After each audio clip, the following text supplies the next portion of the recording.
which is primarily testing you on the mechanical properties of the mechanical properties of the OLS. Okay, so I asked my research assistant to run a regression of wages on education and experience. Okay, so I have wages as my y variable, education as my x variable, experience as yet another x variable. Okay. To make sure that the OLS regression had been run properly, I plotted the residuals of the regression against two independent variables. What are the independent variables? Log education, log experience. These are the residuals. What do we mean by residuals? The epsilon hats, right? That I got on that particular one. Has he run the regressions properly? What do you guys think? Has he run the regressions properly? Yeah. We thought no, because the residual shouldn't have any correlation, so it should just be a flat line. Okay, the residuals between the residuals and any of the independent variables should have zero correlation. Okay, so if I were to just very quickly go here, one of the properties that you know is that the sum of epsilon I hat times xi must equal to 0. This only holds in the simple linear regression, okay? But we could generalize this. So in the simple linear regression, we only have one x. But if we have two x's, like in this case here, it would be very easy to see with another third or fourth or fifth first order condition, this would hold for any of the x's. So the correlation between epsilon and x, or any of this, should be equal to 0. Okay, so this sum should be equal to 0.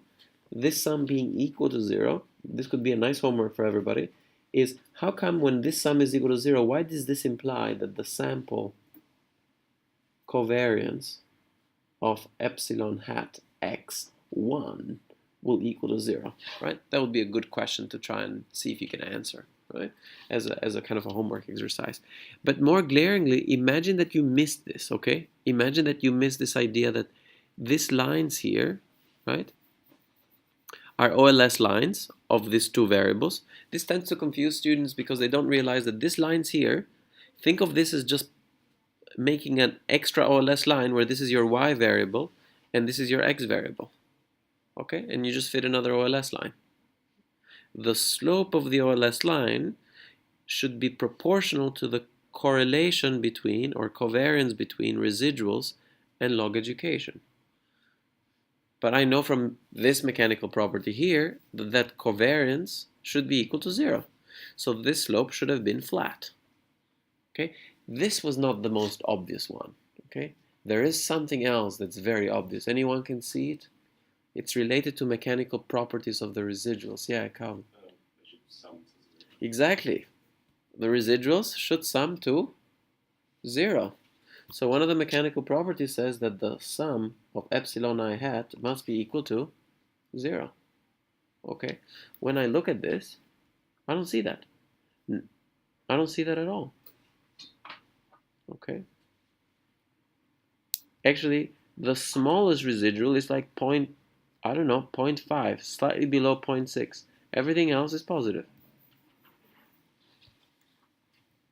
So you can be certain that that OLS line was run incorrectly, okay? And that really concludes that question 1, okay? This could have been a very easy or very difficult exam question. If you knew the answer, you could have literally answered it in 2 sentences. And you could have said, sum of residuals must equal to 0. Look at the graph, they're not. This is wrong.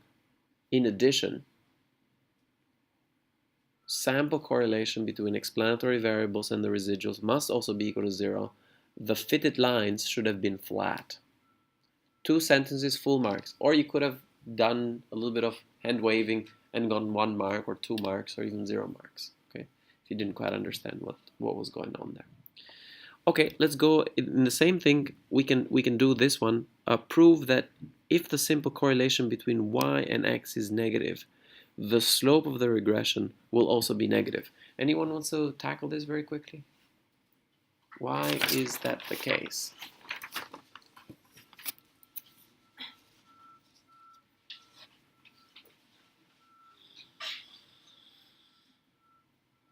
Why is that the case? Charles, what do you think? I didn't manage to. You didn't manage to go through it. That's fine. Anyone? How could we prove that the simple correlation between them, the slope of the regression line, will also be negative? Effectively, what this is telling us is, if we go to question 2, I could recast this question into saying something like, if covariance between y and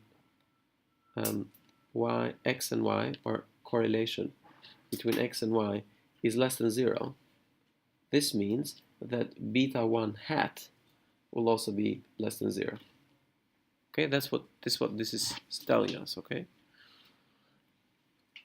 But beta 1 hat is simply equal to covariance of x and y over variance of x times variance of y, square root of this. Right? And of course, I should not forget this. I'm being a bit lazy here. This is sample covariance, right? This is sample variance. Sample variance of x and sample variance of y. I don't have the population parameters. I don't know the true variance of x, and I don't know the true variance of y. And I don't know the true covariance between x and y, but I can calculate the sample counterparts, okay? Well, the denominator is always positive. So when will beta 1 be negative if this thing here is negative? When will this thing be negative if covariance is negative? But what's the relationship between correlation and covariance? Correlation of x and y is equal to covariance of x and y over standard deviation of x times standard deviation of y. Well, this bottom part here is also positive, which means that a correlation can only be negative if the covariance is negative. But if the covariance is negative, then beta 1 hat will have to be negative. And that's the chain that's happening there. Yeah. For the beta 1 hat, I thought that was a correlation condition, and that beta 1 hat is only over variance x. Oh yes, of course, you're right. So yeah, she noticed a problem with this. So the question is, I thought that beta 1 hat is covariance of x and y over variance of x, right? And then she's absolutely right, right? So that's wrong. It should have been really glaring at you that was wrong, right? So beta 1 hat is really just the variance, of course, of x. Okay? So the same argument will hold, but of course that formula, it's definitely wrong, right? Thank you.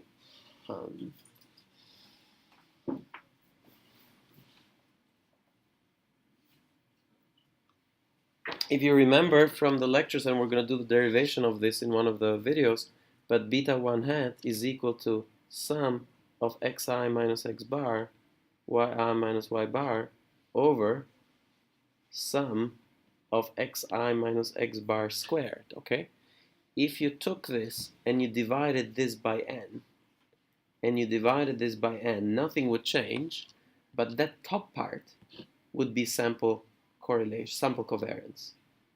Sample covariance between x and y. This bottom bit would be variance of x, okay?